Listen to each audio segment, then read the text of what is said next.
Bonjour, on va aborder un sujet un peu osé aujourd'hui. Et si la diaspora scientifique était le nouveau pouvoir de l'Afrique?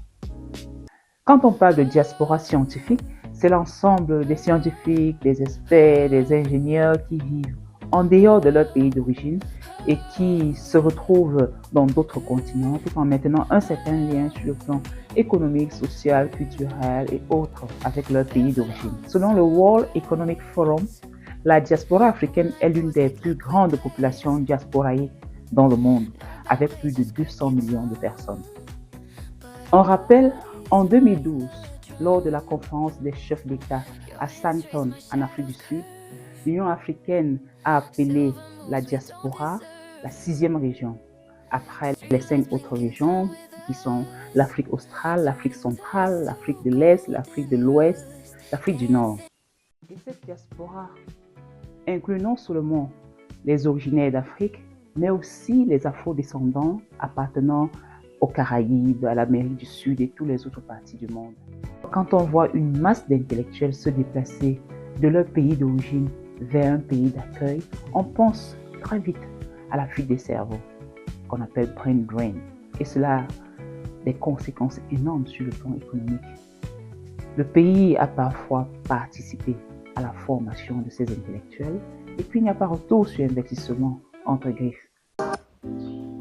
L'Union africaine a donc appelé les gouvernements et les institutions africaines à impliquer leur diaspora dans le processus de développement. Plusieurs parlements africains ont adopté des lois en faveur de la diaspora, telle la double nationalité. Au Ghana, en 2019, le chef d'État a baptisé l'année comme l'année de retour de la diaspora. Et on a vu environ 1 million des membres de la diaspora et autres venir visiter le Ghana, qui a eu un impact positif sur le plan économique, environ 2 milliards de dollars. Cela montre l'importance de la diaspora, et surtout la diaspora scientifique. Pourquoi?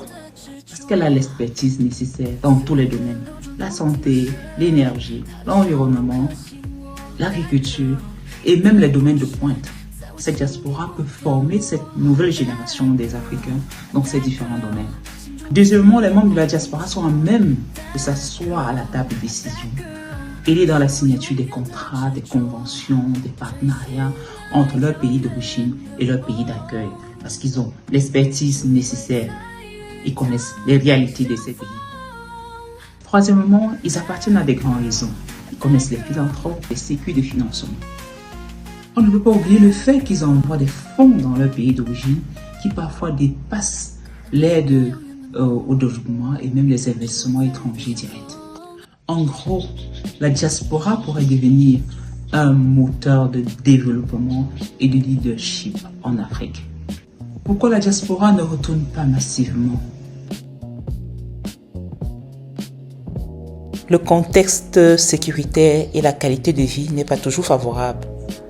Il se trouve que dans leur pays d'origine, l'environnement idéal pour leur épanouissement personnel et professionnel n'y est pas toujours. Peu de salaire, les infrastructures scientifiques sont souvent très limitées, les financements et politiques publiques ne sont pas toujours adaptés, les lenteurs administratives qui freinent ou bloquent les initiatives. Ce qui peut être paradoxal mais bien réel, c'est que leurs compétences peuvent être perçues comme une menace pour certaines personnes en position de leadership. Alors, on parle souvent de 2 approches. Le brain circulation, ou la circulation des talents, et puis le brain gain, ou encore le retour de la diaspora. De ces 2 méthodes, le brain gain ou le brain circulation, les pays qui ont le mieux réussi, c'est ceux qui ont adopté le brain gain, qui ont créé un espace pour pouvoir absorber la diaspora en leur faisant rentrer physiquement dans leur pays d'origine.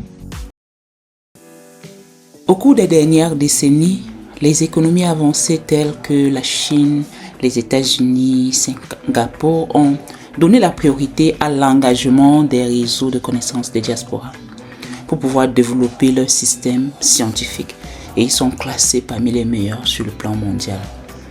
En 2008, la Chine a eu un programme appelé The Thousand Talent Plan, un programme qui visait à ramener en Chine, année après année, les top scientifiques, universitaires, entrepreneurs chinois de premier plan, vivant à l'étranger, qui ont suivi une formation et acquis une expérience professionnelle à l'étranger.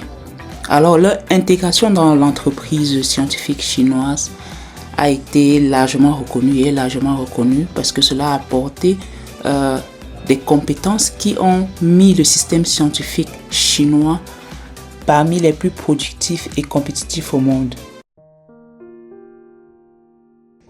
Alors, et si la diaspora scientifique était le nouveau pouvoir de l'Afrique? Ce n'est pas un rêve, Cela a marché avec d'autres pays.